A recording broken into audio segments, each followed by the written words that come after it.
Hello friends, welcome to Janas recipes. இன்றைக்கி நம்ம சேனலில் ரொம்ப டேஸ்ட்டாக இருக்கக்கூடிய அதே நேரத்தில் ரொம்ப ஹெல்த்தியான ஒரு டிஃபன் வெரைட்டி தான் பார்க்க போகிறோம். இதை நீங்கள் காலையில் டிஃபனுக்கு யூஸ் பண்ணிக்கலாம், அல்லது நைட்டு டின்னருக்கு கூட சாப்பிட்டுக்கலாம். ரொம்ப சத்தானது. ராகியை யூஸ் பண்ணி நம்ம கொழா புட்டு செஞ்சுருக்கோங்க. கொழா புட்டுக்கு கொழாவே யூஸ் பண்ணாமல் வீட்டில் இருக்கிற கிண்ணத்தை வச்சு நம்ம ரொம்ப பெர்ஃபெக்டாக செஞ்சுருக்கோம். ஓகே ஃப்ரெண்ட்ஸ், இந்த ராகி புட்டு பார்க்குறதுக்கு முன்னாடி நம்ம சேனல் ஜனாஸ் ரெசிபியை சப்ஸ்கிரைப் பண்ணிக்கோங்க. இப்போது ஃபஸ்ட்டு ராகி புட்டு செய்கிறதுக்கு ஒரு பாத்திரம் மிக்சிங் பவுல் எடுத்து வச்சுக்கலாம். அதில் 2 கப்பு போல் நான் ராகி மாவு யூஸ் பண்ணிக்கிறேன். இது வறுத்த மாவு, வறுக்காத மாவு எது வேணாலும் யூஸ் பண்ணிக்கலாம். நம்ம நார்மலாக கடைகளில் கிடைக்கிற ராகி மாவு, வறுத்த மாவு தான் நான் வாங்கி வச்சுருக்கேன். இதுக்கு தேவையான அளவுக்கு உப்பு போட்டுக்கலாம். நான் ஒரு 2 கப்பு ராகி மாவு சேர்த்துருக்குறேன். இப்போது உப்பு போட்டுட்டு கொஞ்சமாக தண்ணி ஊற்றி பிசையணும். புட்டு சில பேருக்கு பார்த்திங்கன்னா அப்படியே குழஞ்சி போயிடும், அல்லது ரொம்ப தண்ணி கூட போயிடும், அல்லது தண்ணி இல்லாமல் வரன்னு இருக்கும். அந்த மாதிரியெல்லாம் வராமல் இருக்கிறதுக்கு ரொம்ப கவனமாக இந்த புட்டு மாவு பிசையணும். இப்போது ஃபஸ்ட்டு நம்ம உப்பு போட்டிருக்கிறதுனால அந்த மாவில் நல்லா எல்லா பக்கமும் உப்பு படுற மாதிரி, ஒன்று சேர்கிற மாதிரி ஃபஸ்ட்டு பிசைஞ்சுக்கணும். அதுக்கப்புறமா கொஞ்சமாக தண்ணி ஊற்றி நல்ல ஒரு திக்கான மாவுக்கு பிசைஞ்சுக்கணும். புட்டு மாவு பிசைகிறது ரொம்ப கவனமாக செய்யணுங்க. ரொம்ப தண்ணி ஊற்றிடக்கூடாது. தேவைக்கு கொஞ்சம் தெளித்து நம்ம பிசைஞ்சுக்கணும்.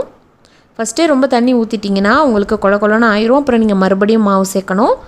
இது போல் நிறைய மாவு பிசைஞ்சு வச்சுருவோம் ஃபஸ்ட்டு பண்ணுறவங்க. அதனால் கொஞ்சமாக தெளித்து நம்ம நிதானமாக பிசைஞ்சுக்கலாம். உங்களுக்கு எந்த ஸ்டேஜில் எந்த அளவுக்கு திக்காக இருக்கணும், எந்த அளவுக்கு மாவு பக்குவமாக இருக்கணுங்கிறத நான் சொல்கிறேன். இப்போ பாருங்கள், இது போல் கட்டிகள் வரும். அந்த தண்ணி இருக்கிற ஈரமான இடத்துலலாம் கட்டிகள் வரும். அந்த கட்டிகள் எல்லாத்தையுமே நம்ம நல்லா உடச்சி விட்டுக்கணும். உடச்சி விட்டு நம்ம ரெடி பண்ணணும். ஒருவேளை உங்களுக்கு ரொம்ப தண்ணியாக போயிடுச்சு அப்படின்னா வீட்டில் இருக்கக்கூடிய சல்லடையை வச்சு நல்லா சலிச்சு வச்சுக்கோங்க.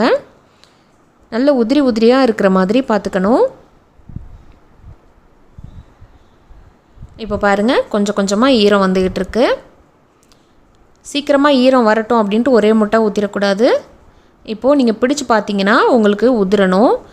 இப்போது ரொம்ப உதிரிவாக இருக்குது, அதனால் இன்னும் கொஞ்சம் தண்ணி ஊற்றிக்கலாம். பாருங்கள், நான் எவ்வளோ ஊற்றுறேன்னு சொல்லிவிட்டு கொஞ்சமாக தான் ஊற்றணும். ஃபஸ்ட்டு நம்ம பார்த்த பக்குவம் இன்னும் வரலை, அதனால் இன்னும் கொஞ்சம் தண்ணி ஊற்றி பிசைஞ்சுக்கலாம். மாவு உடைய பக்குவம் ஈரப்பதமாக இருக்கணும், அதே நேரத்தில் உதிரியாகவும் இருக்கணும். இப்போது லைட்டாக ஈரமாக இருக்குது பாருங்கள். இந்த ஸ்டேஜ் வர்ற வரைக்கும் நம்ம ரெடி பண்ணிக்கலாம். இதுதான் புட்டுக்கு கரெக்டான பக்குவம். இப்போ புட்டு மாவு ரெடியாக இருக்குது. இப்போ அடுத்ததாக புட்டு வேக வைக்கிறதுக்கு நம்ம தண்ணியை கொதிக்க வச்சுக்கலாம். நார்மலாக வீட்டில் இருக்கக்கூடிய ஒரு அடிகனமான பாத்திரம் வச்சுருக்கேன் அடுப்பில். நல்லா சூடானதுக்கப்புறம் ஒரு 1/2 லிட்டர்லேருந்து 1 லிட்டர் வரைக்கும் கூட தண்ணி ஊற்றிக்கலாம். இது ஒரு பக்கம் ஹீட் ஆகிட்டு இருக்கட்டும். இப்போ நம்ம கொழா புட்டு செய்கிறதுக்கு எப்படி ரெடி பண்ணணும் அப்படின்னா, தேங்காவை நல்லா துருவி வச்சுக்கோங்க. புட்டு மாவு ரெடியாக இருக்குது. தேங்காய் நல்லா பூவாக துருவலில் போட்டு துருவினீங்கன்னா உங்களுக்கு நல்லா டேஸ்ட்டாக இருக்கும். இது போல் சின்ன கிண்ணங்கள் இருந்துச்சுன்னா எடுத்து வச்சுக்கலாம், அல்லது டம்ளர் கூட இருந்தால் கூட அதில் கூட செஞ்சுக்கலாம். இப்போ ஃபஸ்ட்டு லேயர் செய்கிறதுக்கு கொஞ்சம் போல் தேங்காய் ஃபஸ்ட்டு லேயர் போட்டுக்கோங்க. உங்களுக்கு ஆயில் தடவிட்டு தான் போடணும் அப்படின்னு விருப்பப்பட்டிங்கன்னா ஆயில் கூட லைட்டாக க்ரீஸ் பண்ணிக்கலாம். இந்த மாதிரி செஞ்சாலே நல்லா ஈஸியாக தான் எடுக்க வந்துடும். இப்போ ஃபஸ்ட் லேயரில் நான் தேங்காய் பூவை துருவி வச்சுருக்கிறத போட்டுக்கிட்டேன். இப்போ 2வது லேயருக்கு நம்ம ரெடி பண்ணி வச்சுருக்க இந்த புட்டு மாவை போட்டுக்கலாம். சில பேருக்கு தேங்காய் சாப்பிட்டா அஜீரணமாக இருக்குன்னு ஃபீல் பண்ணிங்கன்னா தேங்காவை கூட அப்படியே ஸ்கிப் பண்ணிக்கலாம்.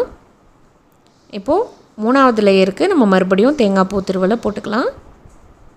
பாருங்கள், உங்களுக்கு நிறைய தேங்காய் வேணும் அப்படி இருந்தால் டேஸ்ட்டாக இருக்குன்னு நினச்சிங்கன்னா நீங்கள் புட்டு மாவை குறைச்சிட்டு தேங்காவை கூட கூட்டிக்கலாம்.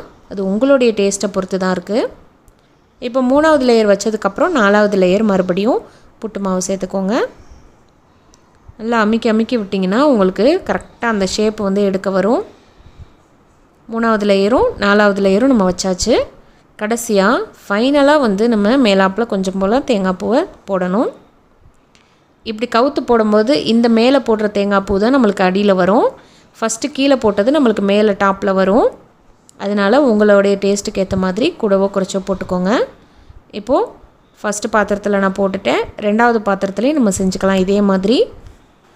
உங்களுக்கு இந்த மாதிரிலாம் செய்கிறது பிடிக்காது அப்படின்னா நம்ம நார்மலாக வீட்டில் அந்த இட்லி பாத்திரம் இருக்குது பார்த்தீங்களா, அதில் துணி போட்டுட்டு கூட நம்ம நார்மலாக அப்படியே பரவலாக கொட்டி விட்டுட்டு அதில் வேக வச்சு சாப்பிட்டுக்கலாம். அல்லது டம்ளரில் கூட நீங்கள் வந்து சாப்பிட்டுக்கலாங்க. இதே மாதிரி தான். இதே ஃபஸ்ட் லேயர் வந்து தேங்காய் பூ போட்டுட்டு, 2வது லேயர் புட்டு மாவு போட்டுட்டு, 3வது லேயர் வந்து நம்ம தேங்காய் பூ போட்டுட்டு இதே மாதிரி நம்ம செஞ்சுக்கலாம். இப்போது இந்த மாதிரி கிண்ணத்தில் வந்து நம்ம செய்யும்போது பார்க்கவும் அழகாக இருக்கும். ஒரு ஆளுக்கு ஒரு கிண்ணம்னு சொல்லிட்டு கணக்கு பண்ணி கூட சாப்பிடுவாங்க. குழந்தைங்கள்லாம் ரொம்ப என்ஜாய் பண்ணி சாப்பிடுவாங்க. இது போல் கட்டோரியில் வச்சு கொடுக்கும்போது கொஞ்சம் இன்ட்ரெஸ்டிங்காக இருக்கும் ராகி புட்டு சாப்பிட்றதுக்கு. அதுக்காகத்தான். இப்போது 2வது பாத்திரத்துலேயே நம்ம வந்து தேங்காய் பூ போட்டு ஃபைனல் பண்ணியாச்சு. இப்போது 2 கிண்ணத்தில் நான் வந்து ரெடி பண்ணி வச்சுருக்கேன். இப்போ நம்மளுக்கு அடுத்த ஸ்டெப்பு பார்த்திங்கன்னா இதை வேக வச்சு எடுக்கிறது. இது போல் ஸ்டீமர் தட்டு இருந்துச்சுன்னா அதில் யூஸ் பண்ணிக்கலாம். அல்லது நம்ம நார்மலாக வீட்டில் இருக்கக்கூடிய இட்லி தட்டில் கூட இது போல் ஸ்டீம் பண்ணிக்கலாம். இப்போ நான் ரெடி பண்ணி வச்சுருக்க இந்த 2 புட்டு கட்டோரியையும் இது போல் ஸ்டீமரில் வச்சுட்டு நல்லா வேக வச்சுக்கலாம். நம்ம ஏற்கனவே தண்ணி ஊற்றி நல்லா கொதிக்க வச்சுருந்தோம். அதில் வந்து இது போல் ஒரு ஸ்டாண்டு ஒன்று வச்சுக்கணும். ஸ்டாண்டு வச்சதுக்கப்புறம் அடுப்பை வந்து கொஞ்சம் மீடியமில் வச்சுட்டு இந்த ஸ்டீமர் தட்டை உள்ளே வச்சிடணும். பிகினராக இருந்தீங்கன்னா ரொம்ப கேர்ஃபுல்லாக வைக்கணும். ரொம்ப சூடாக இருக்கும்.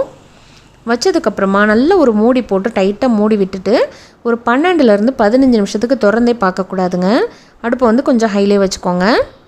15 நிமிஷத்துக்கு அப்புறம் இது வந்து கரெக்டாக வெந்திருக்கும். அதுக்கு முன்னாடியே எடுத்துட்டிங்கன்னா கொஞ்சம் வேகாமல் போயிடும். இப்போ 15 நிமிஷத்துக்கு அப்புறம் எப்படி இருக்குன்னு சொல்லிட்டு பார்க்கலாம். நான் ஒரு 15 நிமிஷமாக அப்படியே வச்சுட்டேன். அடுப்பு அமர்த்தியாச்சு. இப்போ நல்லா வெந்திருக்குது. நல்ல வாசனை, வீடே கமகமன்னு அந்த ராகியோடைய வாசனை வரும். அதுபோல் வாசனை வந்ததுக்கப்புறம் நீங்கள் அடுப்பு அமர்த்திட்டு எடுத்துக்கோங்க. இப்போ ரொம்ப சூடாக இருக்கனால ஒரு 4-5 நிமிஷத்துக்கு வெளியில் ஆற வச்சுருங்க. ஏன்னு சொன்னால் அந்த கட்டோரியை வந்து நம்ம திருப்பி போடும்போது கையில் வந்து ரொம்ப சூடு தாங்க முடியாது. நல்லா ஆற வச்சுட்டு இப்படி கவிழ்த்து போட்டிங்கன்னா சூப்பராக வந்துடும். பார்க்கும்போதே சூப்பரான ஒரு கேக் மாதிரி இருக்குது பாருங்கள். இது போல் கேக்குன்னு சொல்லி ஏமாற்றி கூட குழந்தைங்களுக்கு கொடுக்கலாம். கேட்டு வாங்கி சாப்பிடுவாங்க. இதுக்கு வந்து பெஸ்ட்டு காம்பினேஷன் பார்த்திங்கன்னா வெல்லம் வச்சுக்கலாம். வெல்லத்தை வந்து நான் இது போல் கேரட்ஸு பீட்ரூட்லாம் துருவோம் இல்லையா, அதில் போட்டு துருவி வச்சுருக்கிறேன். அல்லது நாட்டு சர்க்கரை அல்லது நம்ம நார்மல் சர்க்கரை கூட வச்சு சாப்பிட்டுக்கலாம்.